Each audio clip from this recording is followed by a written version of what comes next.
മണിക്കൂറുകളോളം ഫോൺ നോക്കിയിരിക്കുമ്പോൾ മതി ഇനി ഫോൺ നോക്കിയതെന്ന് പറഞ്ഞ് ഫോൺ തിരികെ വാങ്ങുമ്പോൾ ദേഷ്യം പിടിക്കുന്ന, പേരെടുത്ത് വിളിച്ചാൽ പോലും ഫോണിൽ നിന്ന് തലയുയർത്തി നോക്കാത്ത, ഏത് നേരവും ഫോണിന് വാശി പിടിക്കുന്ന ഒരു കുട്ടിയെ നിങ്ങൾക്കറിയുമോ? എങ്കിൽ ഇനി പറയുന്ന കാര്യങ്ങൾ ശ്രദ്ധിച്ച് കേൾക്കണം. അമിത സ്ക്രീൻ ഉപയോഗം കുഞ്ഞുങ്ങളിൽ ഉണ്ടാക്കുന്ന ഗുരുതര വൈകല്യത്തെക്കുറിച്ചാണ് പറയുന്നത്. പേര് വെർച്വൽ ഓട്ടിസം.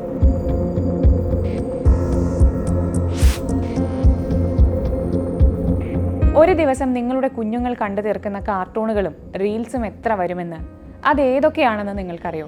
അമിതമായ സ്ക്രീൻ സമയം കാരണം 6 വയസ്സിന് താഴെയുള്ള കുട്ടികളെ ബാധിക്കുന്ന പെരുമാറ്റ വൈകല്യമാണ് വെർച്വൽ ഓട്ടിസം. മണിക്കൂറുകളോളം മൊബൈലോ ടിവിയോ ഗെയിമിങ്ങോ ഒക്കെ ഉപയോഗിക്കുന്ന കുട്ടികളായിരിക്കും ഇവർ. പേര് പോലെ യഥാർത്ഥ ഓട്ടിസ്റ്റിക് സ്പെക്ട്രം ഡിസോർഡറുമായി വെർച്വൽ ഓട്ടിസത്തിന് വലിയ ബന്ധമൊന്നുമില്ല എന്ന് കരുതി അത്ര സില്ലിയാക്കാനും സാധിക്കില്ല.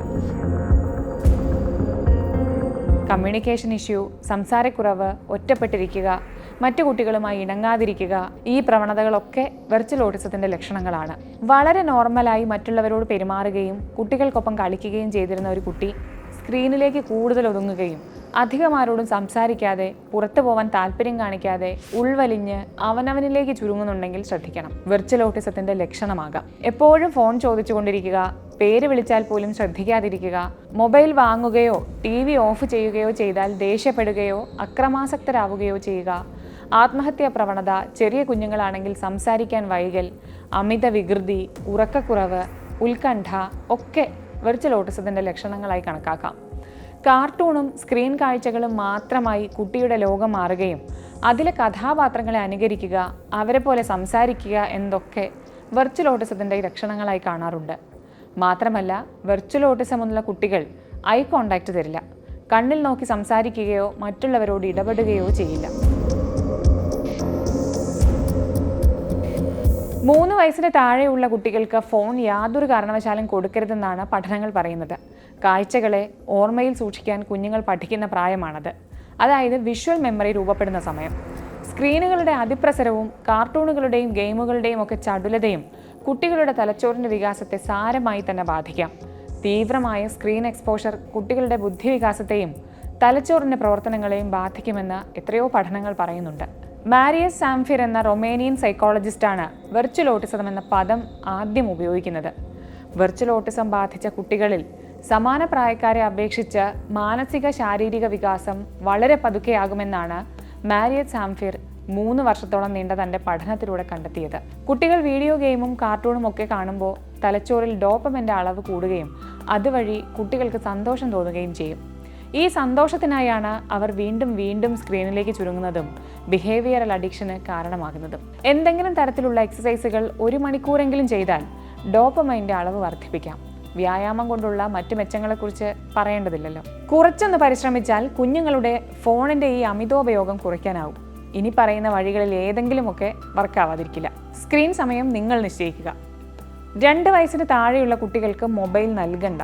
3 വയസ്സ് മുതൽ 8 വയസ്സ് വരെയുള്ള കുട്ടികൾക്ക് സ്ക്രീൻ സമയം 1 മണിക്കൂറായി പരിമിതപ്പെടുത്തുക. അവരെ എൻഗേജ് ചെയ്യിക്കുന്ന കളിപ്പാട്ടങ്ങളിലേക്കോ കളികളിലേക്കോ ഒക്കെ ശ്രദ്ധ തിരിക്കാം. ചിത്രരചന, പാട്ട്, ഡാൻസ്, സ്പോർട്സ് ആൻഡ് ഗെയിംസ് എന്നിവയിൽ ഏതെങ്കിലുമൊക്കെ കുട്ടിയുടെ താല്പര്യം കൂടെ കണക്കിലെടുത്ത് വഴിതിരിച്ചുവിടാം. സമപ്രായക്കാരുമായും മറ്റുള്ളവരുമായി ഇടപെടാൻ കുട്ടികളെ പ്രാപ്തരാക്കാം. ഒരുമിച്ച് വായിക്കുക, കളിക്കുക, കുടുംബം ഒന്നിച്ചുള്ള സമയം ഇഫക്റ്റീവായി ഉപയോഗിക്കുക, ഒരുമിച്ചിരുന്ന് ഭക്ഷണം കഴിക്കുക തുടങ്ങി സോഷ്യലൈസിംഗ് പരമാവധി ഉറപ്പുവരുത്തുന്നതിലൂടെ ഓരോ സാഹചര്യത്തിലും ഏത് രീതിയിൽ ഇടപെടണമെന്ന് കുട്ടികൾ പഠിക്കും. കുട്ടികളുടെ ഒരു ദിവസം എങ്ങനെയായിരിക്കണമെന്ന ബോധ്യം അവരിൽ വളർത്താൻ ഒരു ചിട്ടയുണ്ടാക്കുന്നത് നല്ലതാണ്. പട്ടാള ചിട്ട പോലെ കടുത്ത അച്ചടക്കമോ ശിക്ഷണ രീതിയോ അല്ല പറഞ്ഞത്. ഒരു താളം, അവരുടെ ഒരു ദിവസം തുടങ്ങുന്നത് മുതൽ അവസാനിക്കുന്നത് വരെ നീളുന്ന സമയം നല്ല രീതിയിൽ വിനിയോഗിക്കാനുള്ള പരിശീലനം. എഴുന്നേൽക്കുന്നതിനും ഉറങ്ങുന്നതിനും പഠനത്തിനും മൊബൈൽ നോക്കുന്നതിനുമെല്ലാം ഒരു ചെറിയ സമയനിഷ്ഠ കൊണ്ടുവന്ന് നോക്കൂ. ഒരാഴ്ച ശീലിപ്പിച്ചാൽ മതി, 8ാം ദിവസം അവരത് ശീലമാക്കിയിരിക്കും. ചിലയിടങ്ങളിൽ നമുക്ക് സ്ക്രീൻ പ്രൊഹിബിറ്റഡ് ഏരിയ ആക്കാം. ഉദാഹരണത്തിന് ഡൈനിങ് ടേബിൾ, കിടക്ക, പഠനമുറിയൊക്കെ. മാതാപിതാക്കൾ ചെയ്യുന്നതാണ് കുട്ടികൾ അനുകരിക്കുക. അവരോട് ഫോൺ നോക്കരുതെന്ന് ഉപദേശിച്ച നിങ്ങൾ മണിക്കൂറുകളോളം ഫോണിൽ കുത്തിയിരിക്കുന്നത് ശരിയാണോ? അല്ല.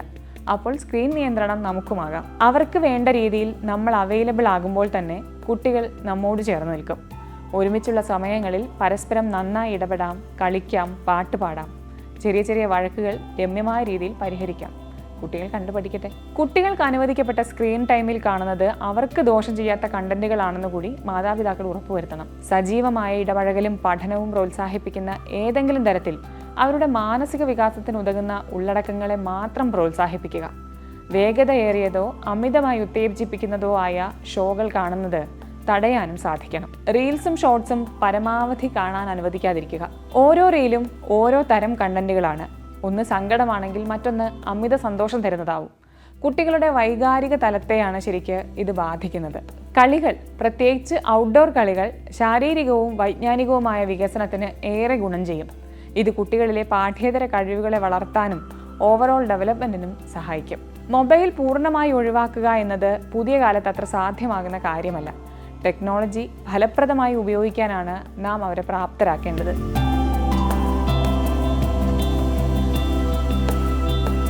നമ്മുടെ കുഞ്ഞുങ്ങൾ മിടുക്കരായി വളരണമെന്നല്ലേ ഓരോ മാതാപിതാക്കളും ചിന്തിക്കുക. അടക്കിയിരുത്തേണ്ട പ്രായമല്ലെന്നറിയാഞ്ഞിട്ടോ ഓടിക്കളിച്ചും വീണും കരഞ്ഞും വാശി പിടിച്ചും ഒക്കെ തന്നെ വളരേണ്ടവരാണ് അവരെന്നറിയാഞ്ഞിട്ടോ ഒന്നുമല്ല. അച്ഛനും അമ്മയും മക്കളും മാത്രമുള്ള വീട്ടിൽ കുഞ്ഞുങ്ങളെ കുറച്ചധിക നേരം പിടിച്ചിരുത്താൻ വേറെ വഴിയില്ലെന്ന് പറഞ്ഞാണ് കുറ്റബോധത്തോടെ തന്നെ പല അമ്മമാരും ഫോൺ കൊടുത്തു പോകുന്നത്. പക്ഷേ കുഞ്ഞുങ്ങൾക്ക് അതൊരു ശീലമാവുക വളരെ പെട്ടെന്നാണ്. ഒരു ഉദാഹരണത്തിന്, ഭക്ഷണം കഴിപ്പിക്കാൻ നിങ്ങൾ കുഞ്ഞിന് അടുപ്പിച്ചൊരു 4 ദിവസം ഫോൺ കൊടുത്തുവെന്ന് വയ്ക്കൂ. 5-ാം ദിവസം കുട്ടികൾ ഇങ്ങോട്ട് ഡിമാൻഡ് ചെയ്തു തുടങ്ങും. പല വീടുകളിലും ഇതൊക്കെ തന്നെയാകും അവസ്ഥ എന്നതുകൊണ്ട് പലർക്കും ഇത് റിലേറ്റ് ചെയ്യാൻ പറ്റുന്നുണ്ടാവും. നേരത്തെ പറഞ്ഞ ലക്ഷണങ്ങൾ കുട്ടികളിൽ കാണുന്നുവെങ്കിൽ, സ്ക്രീൻ അഡിക്ഷൻ കുറയാനുള്ള മാർഗങ്ങൾ പരീക്ഷിച്ചിട്ടും രക്ഷയില്ല എന്നുണ്ടെങ്കിൽ തീർച്ചയായും പീഡിയാട്രിഷ്യൻ്റെ സഹായം തേടണം. ചെറിയ ചെറിയ ആക്ടിവിറ്റികളിലൂടെയും കൗൺസിലിങ്ങിലൂടെയും ആവശ്യമെങ്കിൽ മരുന്നുകളിലൂടെയും നമുക്കവരെ മിടുക്കരാക്കാം.